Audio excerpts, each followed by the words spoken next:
এটা হচ্ছে day decompression chamber. এটা তুরস্কের তৈরি, এটা একটা আধুনিক চেম্বার। এটাতে এর মাধ্যমে ডুবুরিরা ট্রেনিং ডাইভ করে, তারপরে হাইপারবেরিক ট্রিটমেন্ট করে, অক্সিজেন টলারেন্স টেস্ট করে, এবং পাশাপাশি ডুবুরি কার্যে কোনো ডুবুরি যদি অসুস্থ হয়ে যায় তখন এর ভিতরে সেম প্রেশারে ঢুকানো হয়, ঢুকে এটার ভিতরে ট্রিটমেন্ট করা হয়। এটা 330 ফিট পানির গভীরতার যে চাপ, সেম চাপটাকে কৃত্রিমভাবে এটাকে প্রেশার দিয়ে 330 ফিট গভীরতা নেওয়া যায়। তারপরে আপনার এর মাধ্যমে এখানে দুইটা চেম্বার আছে, একটা হচ্ছে মেন চেম্বার, একটা হচ্ছে এন্টি চেম্বার। এই মেন চেম্বারে 6জন ড্রাইভারের ক্যাপাসিটি আছে এবং এন্টি চেম্বারে 2জন ড্রাইভারের ক্যাপাসিটি আছে। আমরা মেন চেম্বারে 3জন ড্রাইভারকে একসাথে ট্রিটমেন্ট করতে পারি এবং এন্টি চেম্বারে একজন ড্রাইভারকে আমরা ট্রিটমেন্ট করতে পারি।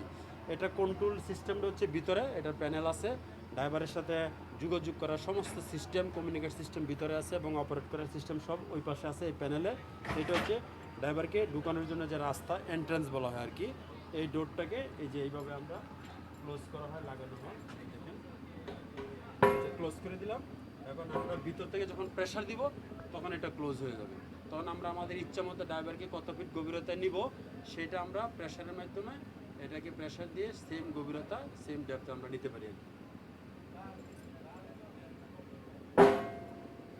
আর এইটা যেটা দেখতে পাচ্ছেন, এটা একটা নর্মাল স্কুবা সেট।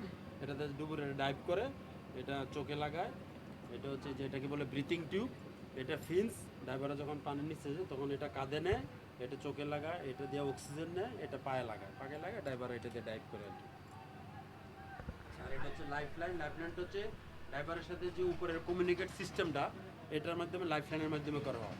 এখানে মার্কিং দেওয়া আছে কত ফিট গভীরে ড্রাইভার যাচ্ছে, এবং ড্রাইভারের যে ইন্টারনাল কিছু কমিউনিকেশন সিস্টেম, সিগন্যাল বলি আমরা এটাকে, লাইন পুল সিগন্যাল, এটা ড্রাইভার এবং উপরে যে অ্যাটেন্ডেন্ট থাকবে তার মাধ্যমে সে বুঝবে যে কী করতে হবে, কী করতে হয়। Thank you.